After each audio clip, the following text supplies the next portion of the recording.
Hi friends, నమస్తే. Welcome back to our YouTube channel. సీరియల్స్లో కలిసి నటించి ప్రేమించి పెళ్లి చేసుకున్న జంటలు చాలామంది ఉన్నారు. అలాగే ప్రేమించుకొని విడిపోయిన జంటలు చాలామంది ఉన్నారు. ఈ కోవకి చెందిన వారే ఎన్నెన్నో జన్మల బంధం సీరియల్ ఫేమ్ నిరంజన్, అలాగే తన సహనటి దేబ్జానీ. వీరిద్దరి గురించి ఎవరికీ తెలియని ఇంట్రెస్టింగ్ అప్డేట్స్ అన్ని కూడా ఇప్పుడు ఈ వీడియోలో షేర్ చేస్తున్నాను. మీరు మాత్రం ఈ వీడియోని స్కిప్ చేయకుండా ఫుల్గా చూసేయండి. ఎన్నెన్నో జన్మల బంధం సీరియల్లో యష్ వేద జోడీగా ఎంతో పాపులారిటీని సంపాదించుకున్న వీరిద్దరి గురించి ప్రత్యేకంగా చెప్పనక్కర్లేదు. ఈ సీరియల్లో ఎంతో ఫేమస్ అయిన ఈ జంట ఆ తర్వాత సత్యభామ అనే సీరియల్లో కలిసి నటించడంతో వీరిద్దరు జోడీని చూసిన ప్రతి ఒక్కరూ ఇద్దరు ప్రేమలో ఉన్నారు, త్వరలోనే మ్యారేజ్ చేసుకోబోతున్నారన్న వార్తలు హల్చలవుగా, ఆ వార్తలకు స్పందించిన దేబ్జానీ నిరంజన్ తో స్క్రీన్ షేరింగ్ చాలా ఫ్రీగా ఉంటుందని, నిరంజన్ తో ఎన్నెన్నో జన్మల బంధం సీరియల్లో కలిసి నటించాను, ఆ చనువుతోనే మరలా అతనితో కలిసి నటించానే తప్ప మా మధ్య ఎటువంటి ప్రేమ లేదని చెప్పడంతో ఆ మాటలు అప్పట్లో తెగ వైరల్ గా మారాయి. అసలు నిరంజన్ దేబ్జానీ నిజంగానే ప్రేమలో ఉన్నారా? హీరోయిన్ అవ్వాలనుకున్న దేబ్జానీ సీరియల్స్ లోకి ఎలా ఎంట్రీ ఇచ్చారు? దేబ్జానీకి సీరియల్స్ లో నటించే టైంలోనే వేరొకరితో మ్యారేజ్ అయిందా? ఆర్మీ ఆఫీసర్ అవ్వాలనుకున్న నిరంజన్ ఎందుకు డ్రాప్ అయ్యారు వంటి ఇంట్రెస్టింగ్ అప్డేట్స్ అన్ని కూడా ఇప్పుడు నేను షేర్ చేస్తున్నాను. Please watch it. నటి దేబ్జానీ అసలు పేరు దేబ్జానీ మోదక్. ఈమె 1994 మార్చి 20న కోల్కతాలోని ఒక మధ్యతరగతి కుటుంబంలో జన్మించారు. ఈమె తండ్రి పేరు అపూర్వ మోదక్, తల్లి మితా మోదక్. ఈమెకు ఒక చెల్లి కూడా ఉంది. ఆమె పేరు నందిని మోదక్. ఇక ఈమె తండ్రి ఒక ప్రైవేట్ కంపెనీలో జాబ్ చేస్తుండగా తల్లి హౌస్ వైఫ్ గా పనిచేసేవారు. దేబ్జానీ స్కూలింగ్ మొత్తం కూడా కోల్కతాలోనే జరిగింది. ఈమె చదువులో కన్నా క్లాసికల్ డాన్స్ మీద ఎక్కువ ఆసక్తి చూపించడంతో ఆమె ఆసక్తిని గమనించిన పేరెంట్స్ తన చిన్నతనం నుంచే క్లాసికల్ డాన్స్ నేర్పించారు. అలా ఒక పక్క చదువుకుంటూనే మరో పక్క 5 సంవత్సరాల పాటు క్లాసికల్ డాన్స్ నేర్చుకొని ఆ తర్వాత అనేక డాన్స్ కాంపిటీషన్స్ లో పాల్గొని ప్రైజ్లు అయితే గెలుచుకునేవారు. దానితో పాటు ఆమె చూసిన ప్రతి ఒక్కరు కూడా నువ్వు చాలా అందంగా ఉన్నావు, నీ డాన్స్ కు తోడు నటన చేరిస్తే మంచి గుర్తింపు అయితే పొందుతావని చెప్పడంతో అప్పటి నుంచి ఆమెకు యాక్టర్ అవ్వాలని కోరిక బలంగా ఏర్పడింది. ఇక ఇదే విషయాన్ని వారి తల్లిదండ్రులు చెప్పగా ఆమె ఆసక్తిని గమనించిన తన పేరెంట్స్ తనకి సపోర్ట్ చేస్తూ ఆమె ఫొటోస్ ని ఒక ఆర్టిస్ట్ కోఆర్డినేటర్కి ఇచ్చి అవకాశాల కోసం ట్రై చేస్తూ ఉండేవారు. అలా ట్రై చేస్తూ ఉన్న టైంలోనే చిన్న చిన్న యాడ్స్ లో అవకాశాలు రావడంతో వాటిలో కూడా నటించారు. ఇక ఇదే క్రమంలో సినిమా అవకాశాల కోసం ట్రై చేస్తూ ఉండగా బెంగాలీలో నాకౌట్ అనే మూవీలో హీరోయిన్ గా ఛాన్స్ రావడంతో హీరోయిన్ గా ఇండస్ట్రీలో సెటిల్ అవ్వాలనే ఉద్దేశంతో ఇక తన చదువుకు ఫుల్ స్టాప్ పెట్టి పూర్తిగా సినిమాల వైపే దృష్టి సారించారు. అలా నాకౌట్ అనే షూటింగ్ లో పాల్గొనగా ఆమెకు జతగా అప్పటికే 10 సినిమాల్లో హీరోగా నటించిన బెంగాలీ హీరో షోయబ్ ఖాన్ నటించారు. అలా ఈ షూటింగ్ టైంలోనే వీరిద్దరి మధ్య మంచి పరిచయం ఏర్పడి అది కాస్త ప్రేమగా మారింది. అలా వీరిద్దరు కలిసి నటించిన నాకౌట్ మూవీ 2013లో రిలీజ్ అయ్యి భారీ డిజాస్టర్ గా మిగిలింది.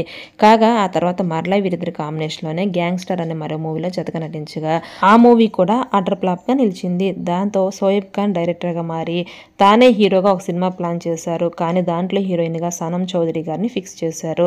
అలా తనని కాదని వేరొక నటిని తీసుకోవడంతో హట్ అయిన దేబ్జానీ అతనితో గొడవ పడగా బెంగాల్లో హీరోయిన్ గా ఎంట్రీ ఇచ్చి అటర్ ఫ్లాప్ హీరోయిన్ గా ఉన్న ఆమెకు మరలా ఛాన్స్ ఇచ్చే ఆలోచన లేని షోయబ్ ఖాన్ ఆమెతో ఉన్న 3 సంవత్సరాల రిలేషన్ కు ఫుల్ స్టాప్ పెట్టారు. కానీ అప్పట్లో దేబ్జానీ షోయబ్ తో సీక్రెట్ గా మ్యారేజ్ చేసుకుందనే వార్త హల్చల్ చేసినప్పటికీ ఈ విషయం గురించి వారిద్దరు స్పందించకపోవడంతో ఇద్దరు మ్యారేజ్ చేసుకున్న అఫీషియల్ గా అనౌన్స్ చేయకుండానే ఈ విషయం కారణంగా విడిపోయారని తెలుస్తుంది.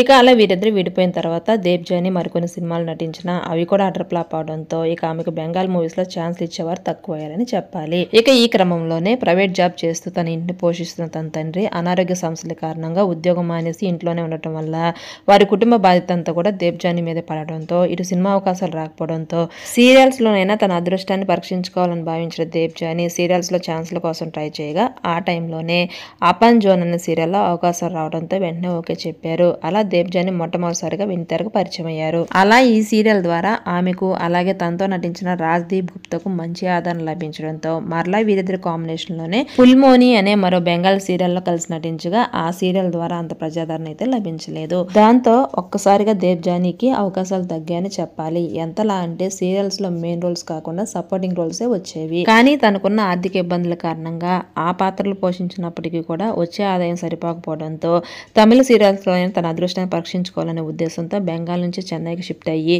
అవకాశాల కోసం ట్రై చేయగా రాసాది అనే సీరియల్లో మంచి గుర్తింపు రాగా, ఆ తర్వాత వనడైపోతా అనే మరో సీరియల్లో ఛాన్స్ రాగా ఆ 2 సీరియల్స్లో నటించి తమిళంలో కూడా మంచి గుర్తింపు అయితే పొందారు. ఇక ఈ క్రమంలోనే తమిళ్లో వనడైపోతా అనే సీరియల్ని తెలుగులో బంగారు చెల్లెలుగా డబ్ చేయడంతో తెలుగులోనూ దేవ్జానీకి మంచి గుర్తింపు పొందిందనే చెప్పాలి. అలా వచ్చిన ఫేమ్తోనే ఈమెకు ఎన్నెన్నో జన్మల బంధం సీరియల్లో అవకాశం రాగా ఈమెకు జతగా నిరంజన్ గారిని తీసుకున్నారు. ఇక నిరంజన్ గారి విషయానికి వస్తే ఈయన 1991 ఆగస్టు 6న బెంగళూరులోని ఒక మధ్యతరగతి కుటుంబంలో జన్మించారు. ఈయన తండ్రి క్యాటరింగ్ చేస్తూ తన కుటుంబాన్ని పోషించేవారు. ఇక తన తల్లి టీచర్గా పనిచేసేవారు. నిరంజన్ గారికి ఒక అక్క కూడా ఉంది. ఈమె బెంగళూరులో సాఫ్ట్వేర్ ఇంజనీర్గా పనిచేస్తూ ఉండేవారు. ఇక నిరంజన్ గారికి ఫస్ట్ నుంచి కూడా ఇండియన్ ఆర్మీలో పనిచేయాలని కోరిక బలంగా ఉండటంతో ఎన్సీసీలో 8 సంవత్సరాల పాటు ట్రైనింగ్ కూడా తీసుకున్నారు. కానీ నిరంజన్ బీబీఎం చదివే టైంలో పెద్ద యాక్సిడెంట్ అవడంతో అతని లెగ్ డ్యామేజ్ అయ్యి 2 సంవత్సరాల పాటు బెడ్ రెస్ట్ తీసుకోవడం జరిగింది. ఇక రికవరీ అయిన తర్వాత ఆర్మీ సెలక్షన్స్కి వెళ్ళగా సరిగా నడవలేకపోవడం, ఫాస్ట్గా పరిగెత్తలేకపోవడంతో ఆర్మీలో సెలెక్ట్ కాలేదు. దాంతో ఎంతో కృంగిపోయిన నిరంజన్ పరిస్థితి చూసిన తన కుటుంబ సభ్యులు మీడియా మీద ఫోకస్ చేయమని చెప్పగా వారి ఫ్యామిలీ సలహా మేరకు మొదట రేడియో జాకీగా పనిచేశారు. అలా మొట్టమొదటిసారిగా బిగ్ ఎఫ్ఎంలో రేడియో జాకీగా పనిచేసి అతని మాటలతో ప్రజలందరినీ ఆకట్టుకున్నారు. దాంతో అతని మాటలకు ఇంప్రెస్ అయిన ఉదయ మీడియా వారు అతన్ని వీడియో జాకీగా తన మీడియాలో తీసుకున్నారు. అలా వీడియో జాకీగా ఛాన్స్ రావడంతో అతని లుక్స్ చూసిన చాలా మంది అతనికి వీరాభిమానులుగా మారారు. ఎప్పుడైతే ఇలా పబ్లిసిటీ వచ్చిందో ఆ పబ్లిసిటీ ద్వారానే నటుడిగా ట్రై చేయాలని భావించారు. అలా మొట్టమొదటిసారిగా నిరంజన్ గారు సినిమాల వైపు అడుగులు వేయగా అతనికి మొదటి ఛాన్స్లు ఎవరు ఇవ్వలేదు. దాంతో సీరియల్స్లోనైనా అవకాశాల కోసం ట్రై చేయగా కన్నడలో గాంధర్వ అనే సీరియల్లో సపోర్టింగ్ రోల్ చేసే ఛాన్స్ రావడంతో ఆ పాత్రకు ఓకే చెప్పినా అతనికి ఆ పాత్ర ద్వారా ఎటువంటి గుర్తింపు రాకపోవడంతో ఏం చేయాలో తెలియని పరిస్థితుల్లో సతమతం అవుతూ ఉండగా ఖుష్బూ గారు నందిని అనే సీరియల్ని 5 భాషల్లో చేస్తున్నారని తెలిసి అందులో ఒక ఛాన్స్ కోసం వెళ్ళగా ఒక సపోర్టింగ్ రోల్లో ఛాన్స్ ఇవ్వగా ఆ పాత్ర ద్వారా అతనికి ఎంతగానో గుర్తింపు అయితే రావడంతో ఇక అతను వెనుతిరుగు చూసుకోవాల్సిన పరిస్థితి అయితే ఏర్పడలేదు. అవకాశాలన్నీ వెతుక్కుంటూ వచ్చాయి. అలా కన్నడ తమిళ సీరియల్స్లో వరుస ఆఫర్లు రావడంతో వెంటనే ఓకే చెప్తూ బ్యాక్ టు బ్యాక్ సీరియల్ నటిస్తూ నటుడిగా మంచి గుర్తింపు అయితే పొందారు. ఈ క్రమంలోనే ఓ తమిళ సీరియల్ నటిస్తున్న టైంలోనే నిరంజన్ గారికి ఆ సీరియల్స్లో నటించే తెలుగు టెక్నీషియన్తో మంచి పరిచయం ఏర్పడడంతో వారి సహాయంతో ఎన్నెన్నో జన్మల బంధం సీరియల్లో ఛాన్స్ అయితే వచ్చింది. అలా నిరంజన్ గారు మొట్టమొదటిసారిగా తెలుగు బుల్లితెరకు పరిచయం అయ్యారు. అలా అతను జతగా దేవ్జానీ గారు నటించడంతో షూటింగ్ సెట్లోనే వీరిద్దరి మధ్య మంచి పరిచయం ఏర్పడి అది కాస్త ప్రేమగా మారింది. అలా ఎన్నెన్నో జన్మల బంధం సీరియల్ 2 సంవత్సరాల పాటు పనిచేయగా ఇది 3 భాషల్లో టెలికాస్ట్ అయ్యి మంచి ప్రజాదరణ లభించింది. అలా ఈ జంటకు మంచి గుర్తింపు రావడంతో మరలా వెంటనే సత్యభామ అనే సీరియల్లో ఛాన్స్ రావడంతో వెంటనే ఓకే చెప్పారు. ఇక ఈ సీరియల్ కి ప్రముఖ సీరియల్ యాక్టర్ నిరుపమ్ గారే ప్రొడ్యూసర్ గా వ్యవహరించారు. ఇక సత్యభామ సీరియల్ కూడా మొదట్లో మంచి ప్రజాదరణ లభించిన కొన్ని రోజుల తర్వాత ప్రొడక్షన్ టీమ్ కి దేవ్జానీకి మధ్య రెమ్యునరేషన్ విషయంలో మనస్పర్ధలు రావడంతో తెలుగులో దేవ్జానీ కొంత నెగిటివిటీని ఎదుర్కోవాల్సిన పరిస్థితి అయితే వచ్చింది. ఇక ప్రొడక్షన్ వారితో గొడవలు వద్దని నిరంజన్ ఎంత చెప్పినా వినకపోవడంతో నిరంజన్ దేవ్జానీ మధ్య మనస్పర్ధలు తారస్థాయికి వెళ్లి వీరిద్దరిలోకి బ్రేకప్ పడిందని తెలుస్తుంది. ఇక అలా కేవలం దేవ్జానీ వల్లే ఈ సీరియల్ అతి తక్కువ సమయంలోనే శుభం కాడి పడిపోయింది.